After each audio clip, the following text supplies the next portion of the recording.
हमारे 9th का आपका नया रास्ता एक पुस्तक आपको है सिलेबस में, वो शुरू करने जा रहे हैं। 9th का यह आपका एक उपन्यास है। अब यहाँ पर ये उपन्यास जो लिखा गया है नया रास्ता, इसकी लेखिका है सुषमा अग्रवाल। और आपको ये 3 लेसन के पहले 3 लेसन के आपको जेरॉक्स भी मिले हैं और आपने पुस्तक भी लेना है। तो यहाँ देखिए कि भूमि का नया रास्ता लिखने के लेखिका का क्या उद्देश्य होगा। सुषमा अग्रवाल ने यह पुस्तक लिखी है। अब इसके पीछे उनकी क्या भूमिका रही होगी, उन्होंने ये पुस्तक लिखने के पीछे क्या कारण है, यह हम जानेंगे। अभी उनको यह पुस्तक लिखने की प्रेरणा कैसे मिली, तो इसे हम देखेंगे। तो क्या होता है, एक दिन समाचार पत्र पढ़ते पढ़ते मेरी नजरें, मतलब सुषमा अग्रवाल की लेखिका की नजरें एक अखबार पत्र पढ़ते पढ़ते समाचार पत्र के एक समाचार पर जाती है।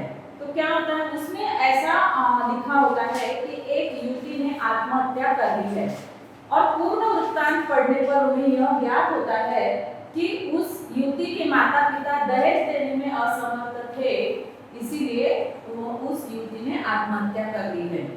और यह समाचार पढ़कर सुषमा जी को बहुत ही अंदर से वह दुखी हुई और इस समाचार ने उन्हें अंदर से बहुत विवल कर दिया और वे इस से प्रेरणा लेकर इस उपन्यास का उन्होंने लिखने के लिए आरंभ किया। क्या होता है कि यदि दहेज के कारण एक आधी लड़की दहेज देने में माता पिता असमर्थ होते हैं तो वह लड़की आत्महत्या पर प्रेरित हो जाती है। इतनी बड़ी यह प्रथा जो है दहेज की प्रथा, यह हमारे समाज को कलंक है और युवती व उसके माता पिता की मानसिक शांति भंग हो जाती है दहेज न देने का।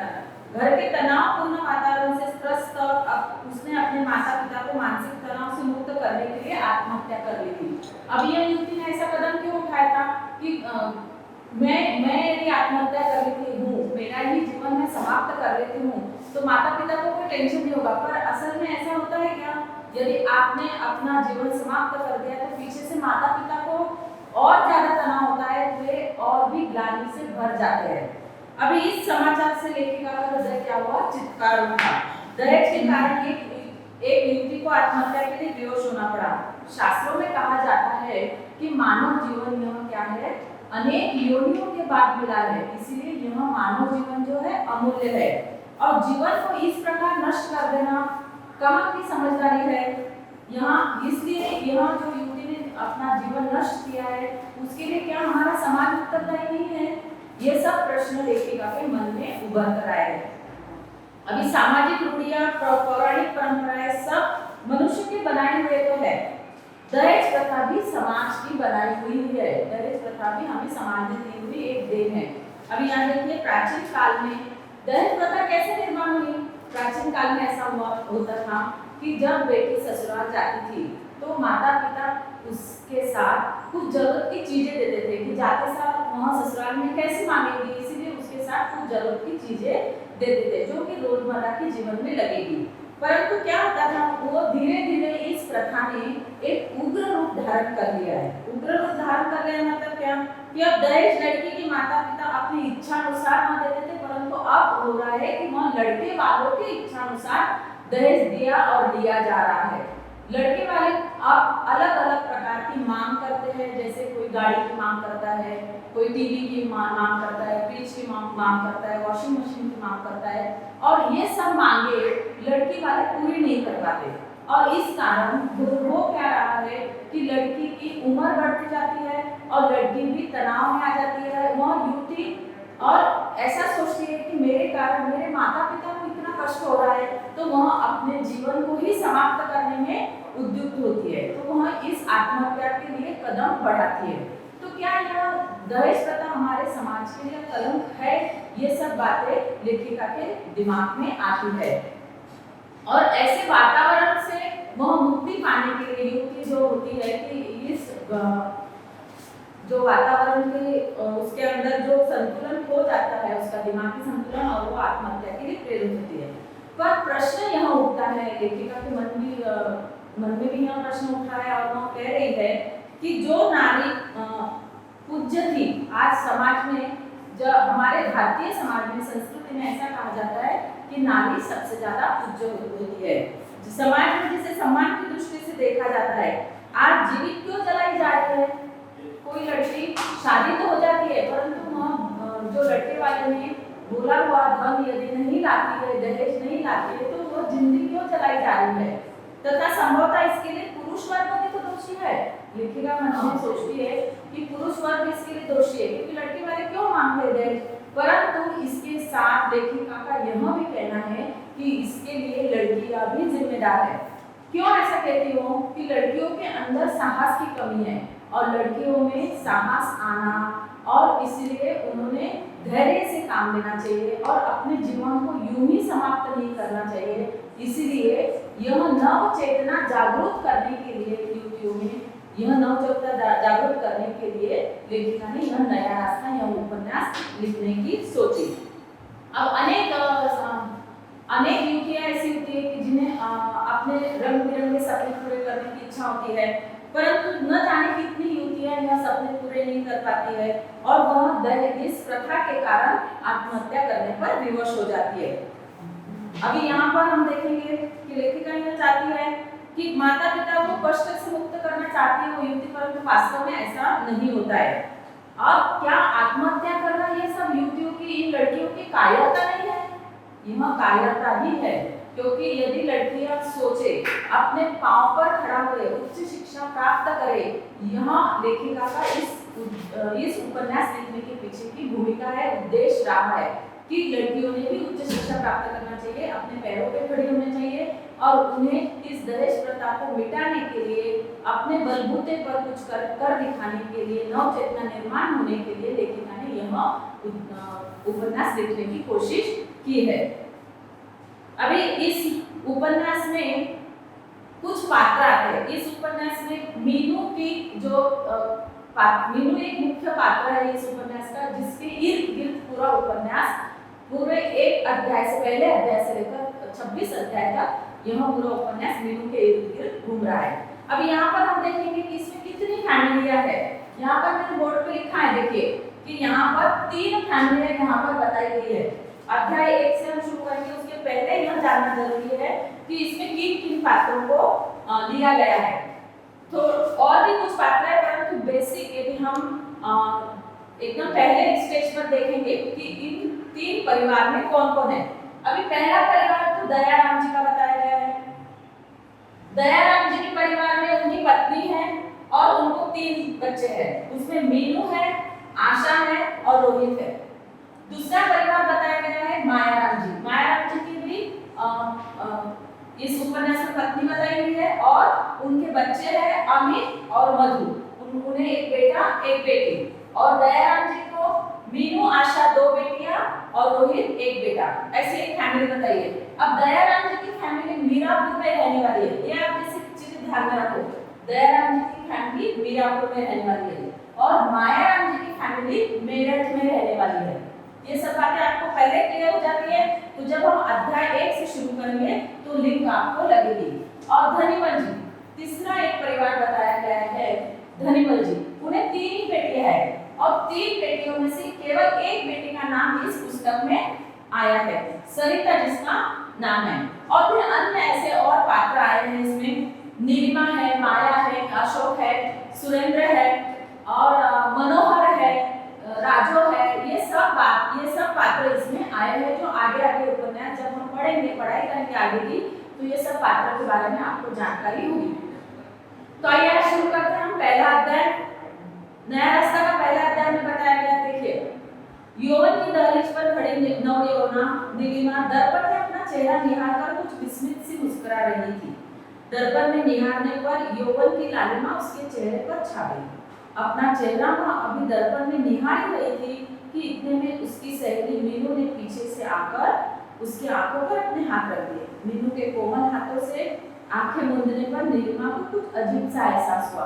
अभी यहाँ पर दोनों सहेलियों के बीच में का, दोनों क्लोज फ्रेंड के बीच में का यह एक दृश्य इसमें इस उपन्यास में दिखाया गया है कि बहुत ही सुंदर लड़की है नीलिमा नाम की और वह अपने आप को शीशे में, आईने में निहार रही है। दर्पण यानी क्या? आईना। उस शीशे में वो निहारती है, दर्पण में निहारती है और अपने को संवारती है। उसी वक्त उसकी सहेली जो है मीनू दौड़ी दौड़ी उसके पीछे से आती है, उसके आँख के ऊपर हाथ रख देती है। तब नीलिमा को ऐसा एहसास होता है कि कुछ तो भी है, जो उसको अजीब सा कुछ एहसास होता है। फिर वहाँ दूसरे क्षण मीनू उसके सामने आ जाती है और जैसे ही वो आँख बंद करती है तुरंत वह सामने आ जाती है और खुशी से उसके हाथ वो चूम लेती है। तो फिर उसके बाद नीलिमा उसे कहती है, अरे मीनू आज तो बहुत प्रसन्न दिखाई दे रही हो, क्या बात है? नीलिमा ने उससे पूछा कि क्या बात है भाई, बहुत प्रसन्न दिखाई दे रही हो तुम आज। तो वो कहती है, नीलू बड़े प्यार से पुकारते हुए मीनू नीलिमा से बोली, मेरा फोटो मेरे वालों को पसंद आ गया, कल वे हमारे घर आ गए। परंतु कुछ सोचते ही मीनू के चेहरे पर उदासी छा गई। मीनू को अपनी जिंदगी के कुछ क्षण याद आ गए। पहले भी कई लड़कों ने उसे देखा, पर किसी ने कद की छोटी व किसी ने सावनी बताते हुए उससे शादी करने से इनकार कर दिया। अभी यहाँ पर देखो, किसी लड़का और लड़की का एक रिश्ता होना होता है तो पहले फोटो या बायोडाटा भेजा जाता है सामने वाले व्यक्ति को और उसी के ऊपर वहाँ थोड़ा सा पहला लुक देखकर वो पसंद किया जाता है लड़का और लड़की को। इसीलिए मीनू क्यों दौड़ी दौड़ी आई थी नीलिमा के घर, तो उसका फोटो जो है मेरठ वाले, मैंने जहाँ बताया आपको कि यहाँ लिखा है दयाराम जी की फैमिली उसमें है, मीनू मायाराम जी की फैमिली मेरठ की। तो मेरठ वालों को मतलब किसकी फैमिली को? मायाराम जी के। इनको क्या होता है कि मेरठ वालों को तो मीनू का फोटो भेजा गया है, बायोडाटा भेजा गया है और उन्हें वो पसंद आ गई फोटो पर से और वो उसे देखने के लिए मीरापुर आ रहे, मेरठ से मीरापुर आ रहे। परंतु अगले क्षण वो सोचती है और दुखी होती है। अब क्या सोचती है वो अगले क्षण? उसे वहाँ हीन भावना ग्रसित की होती है, उसे वहाँ उसके चेहरे पर एक उदासी झलक आती है, बड़ा टेंशन उसे हो जाता है। क्या होता है उसे? तनाव किस बात का होता है कि इसके पहले भी कई लड़कों ने उसे कद की छोटी और सावली बताते हुए उसे नापसंद कर दिया है। उसके गुणों को किसी ने नहीं देखा था, वो बड़े गुणवान, धैर्यशील और बहुत ही अच्छी सुशील संस्कारी लड़की थी, परंतु ये सब बातें किसी ने उसकी नहीं देखी थी। परंतु इसीलिए वहाँ पर जब उसे यह बात का एहसास होता है कि इसके पहले भी कई बार मुझे लड़कों ने रिजेक्ट कर दिया है, तो ये बात सोचकर वो कुछ उदास सी हो जाती है। अभी होता क्या है कि नीलिमा उसके इस भाव को समझ जाती है कि उसका फेस जो है, उसका चेहरा जो है उदास हुआ है, तो वो सोच लेती कि एक अपने ही मित्र जो होता है, अपनी सहेली होती है, खास फ्रेंड जल्दी से अपने भाव को समझ जाती है। इसीलिए होता क्या है कि वह समझ गई कि नीलिमा यह समझ जाती है कि मीनू कुछ दुखी सी हुई है। फिर उसने क्या किया कि उसका ध्यान हटाने के लिए क्या किया उसने कि उसने मीनू का ध्यान इस ओर से हटाने के लिए अनेक मुद्राओं में खींचे अपने फोटो उसके सामने रख दिए और एक एक करके दिखाने लगी। नीलिमा सुंदर तो थी ही, उसके फोटो और भी अधिक आकर्षक लग रहे थे। नीलिमा की सुंदरता देखकर मीनू से चुप न रह गया। वह उसकी प्रशंसा करते हुए बोल पड़ी, नीलिमा लगता है ईश्वर ने तुझे फुर्सत में बैठकर बनाया है, क्या नाक नक्श है तेरे और ऊपर से गोरा रंग। वाह, जो कोई भी तुझसे विवाह करेगा वह वास्तव में बहुत ही भाग्यशाली होगा। अभी जैसे कि हमारे जो खास सहेली होती है वो छोटी, तो हमारे भाव को जल्दी से समझ लेती है। उसी तरह नीलिमा भी मीनू की बहुत अच्छी सहेली थी और वह उसके भाव को तुरंत समझ जाती है कि मीनू क्यों उदास हुई। उसने उसका वो ध्यान हटाने के लिए क्या किया, अपने फोटो, अपने पिक्चर जो है उसके सामने रख दिए। तो उसके अनेक मुद्राओं में खींचे हुए फोटो वहाँ देखने लगी। जब वो फोटो को देखती है मीनू तो बड़ी आनंदित होती है और कहती है कि वाह नीलिमा, तुझे तो लगता है भगवान ने बड़े फुर्सत से बनाया है, क्या नाक नक्श है तेरा, कितने सुंदर है तू, जो भी तुझसे विवाह करेगा वो बड़ा भाग्यशाली होगा। ऐसा मीनू नीलिमा से कह रही है। मीनू की मुंह से अपनी प्रशंसा सुनकर नीलिमा दिल में प्रसन्न होगी। अब हमारे यदि कोई प्रशंसा कर देता है तो हमें बड़ी खुशी होती है अंदर से, वैसे ही नीलिमा को भी बड़ी खुशी हो रही है। जैसे मीनू से जैसे ऐसा कहती है कि भगवान ने तुझे बड़े फुर्सत में बनाया है, तब वो अपनी प्रशंसा सुनकर नीलिमा भी बहुत खुश हुई, दिल में खुश हो गई। परंतु उसे मीनू के दिल की छिपी पीड़ा का आभास था, परंतु उस सहेली को मीनू के दिल में छुपी हुई पीड़ा, उसका दर्द, उसका भी आभास था। इतने में क्या होता है, तभी मीनू के भाई रोहित वो नीलिमा की माँ के कमरे में प्रवेश किया। जहाँ नीलिमा और मीनू थी, तो उसी वक्त क्या होता है कि मीनू की माँ और रोहित ने मीनू का सॉरी नीलिमा की माँ और मीनू का भाई रोहित ये दोनों भी उस कमरे में आते हैं। क्या क्या लेकर आते वो? दोनों प्रसन्न नजर आ रहे हैं। आज मीनू और नीलिमा दोनों का एमए का परीक्षा फल निकला था। रोहित परीक्षा परिणाम का अखबार लेकर आया था। दोनों अखबार देखकर झपट पड़ी। मीनू प्रथम श्रेणी में पास हुई थी और नीलिमा द्वितीय श्रेणी में। माँ ने दोनों का मुंह मीठा कराया और आशीर्वाद देकर बाहर चली गई। अभी उस वक्त उस जमाने में एक न्यूज़पेपर यानी अखबार में रिजल्ट आता था। परीक्षा फल यानी क्या? रिजल्ट आता था। अभी हम सब इंटरनेट पे अपना रिजल्ट देख लेते हैं। तब वो जब हम ग्रेजुएशन की पोस्ट ग्रेजुएशन की परीक्षा देते थे तो उसका रिजल्ट पेपर में मतलब अखबार में आ जाता था, समाचार पत्र में आ जाता था। वही समाचार पत्र लेकर रोहित भागा भागा वहां पर आया था और मीनू ने एमए में प्रथम श्रेणी में पास की है और नीलिमा ने द्वितीय श्रेणी में पास की और नीलिमा की मां ने दोनों का मुंह मीठा कराया। अभी हमारी कोई भी खुशी की बात होती है तो हम किसी का मुंह मीठा कराते हैं, मतलब कुछ उसके हाथ पे मीठा रखते हैं। इसी प्रकार नीलिमा की मां ने भी दोनों का मुंह मीठा कराया, दोनों को आशीर्वाद दिया और वो वहां से चली गई। और फिर मीनू के हृदय में जो हीन भावना के कारण दुख के भाव उभर रहे थे। अब मीनू में थोड़ी सी हीन भावना थी कि लड़के वाले आने वाले, पता नहीं इस बार भी इस परीक्षा में पास होंगी कि नहीं होंगी, मतलब जो लड़के देखने वाले आने वाले वो मुझे पसंद करेंगे या नहीं करेंगे, इस भावना से वो हीन थी, ग्रसित थी। तो ये भावना उसकी तुरंत मिट गई जब उसने देखा कि उसका एमए का परीक्षा फल प्रथम श्रेणी में वह पास हुई है। तब वह उसके भाव अब खुशी में परिवर्तित हो गए।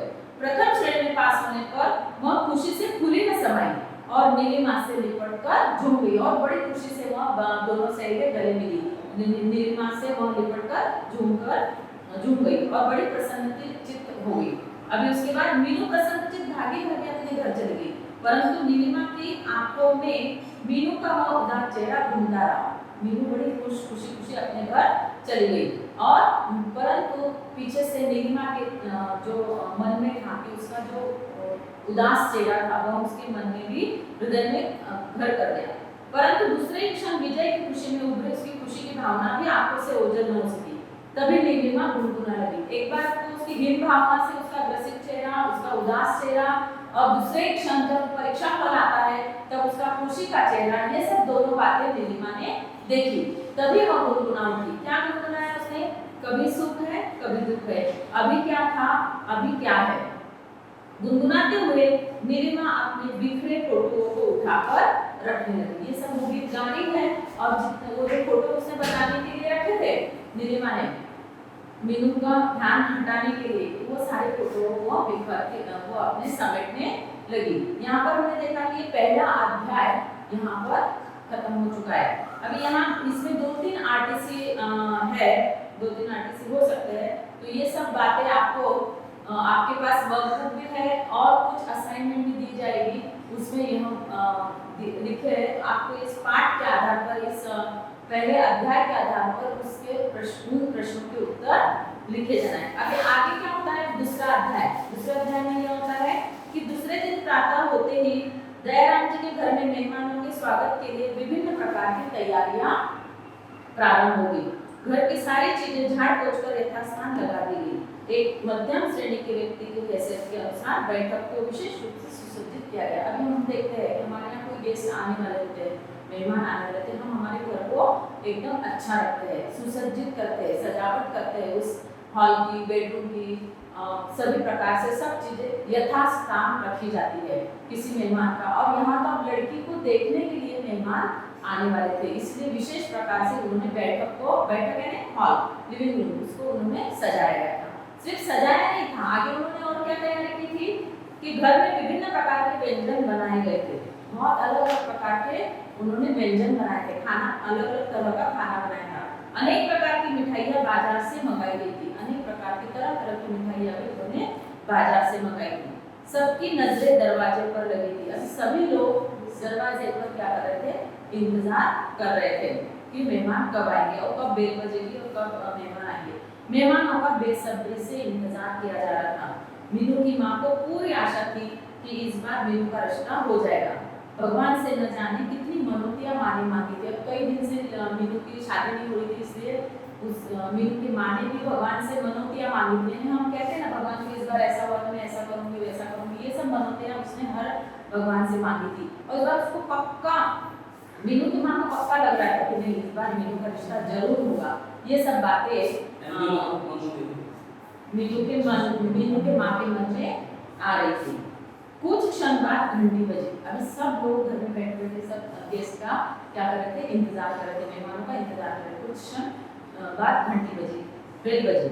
रोहित शीघ्र ही दरवाजा खोलने के लिए बढ़ा। मेहमानों का शानदार स्वागत किया गया। मीनू को देखने के लिए अमित, उसके पिता मायाराम जी, माता जी, वो छोटी बहन मधु आए थे। उनके आतिथ्य में किसी प्रकार की कमी नहीं छोड़ी गई थी। परिवार के हर सदस्य के हृदय में नया जोश व उमंग थी, मानो उनके घर कोई देवता है। अभी हमारा एक संस्कृति है, भारतीय संस्कृति, अतिथि को हम देव कहते हैं, भगवान कहते हैं, अतिथि देवो भव, ऐसा हम कहते हैं।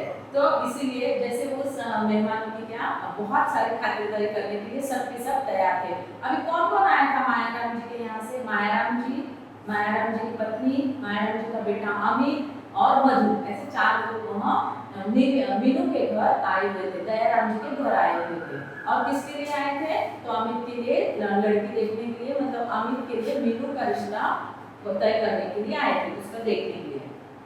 अभी कुछ क्षण बाद हाथ में फिर ये सब वो आए बैठे, सब उनका आदरातिथ्य हुआ। उसके बाद कुछ क्षण बाद मीनू वहाँ आई, 100 के लाइट लिए मीनू ने कमरे में प्रवेश किया।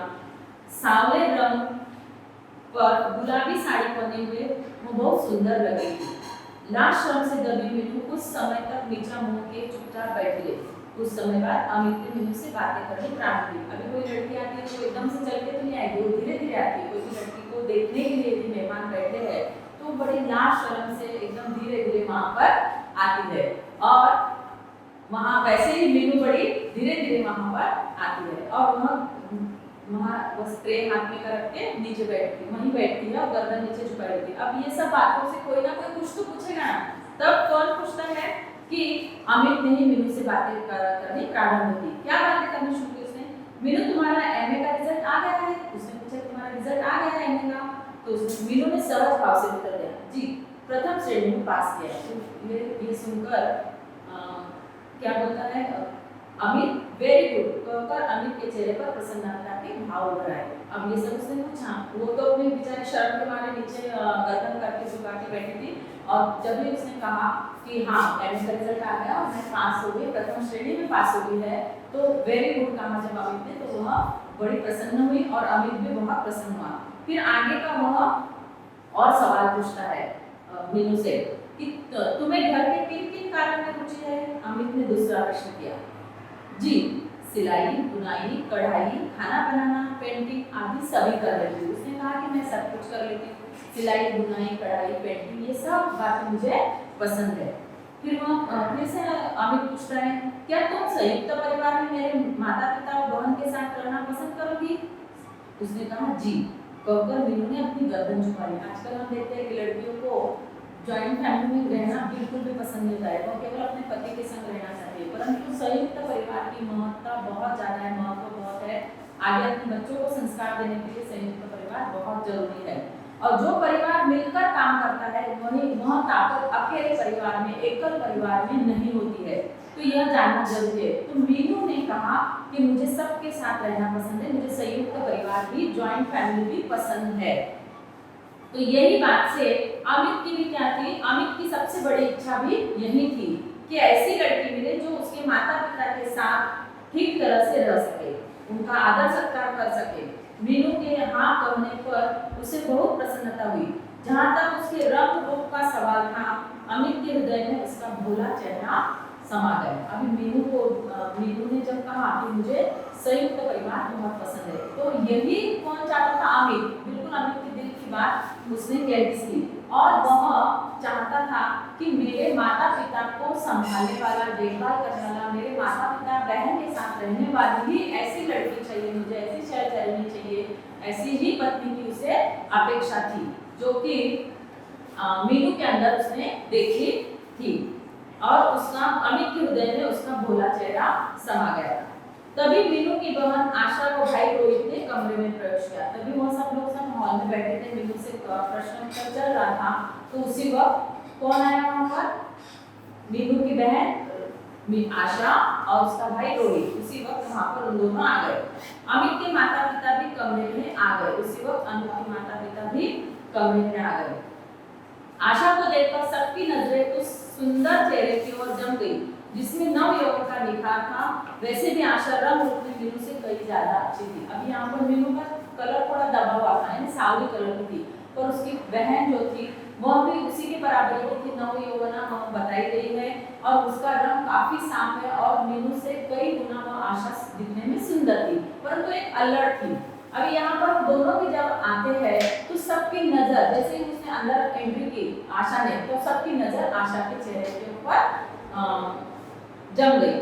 तो यहाँ पर होता है कि जब लड़का लड़की को देखने आए तो यह समय एक परीक्षा का समय था, परंतु अभी अमित को उसके माता पिता ने आशा से प्रश्न किए।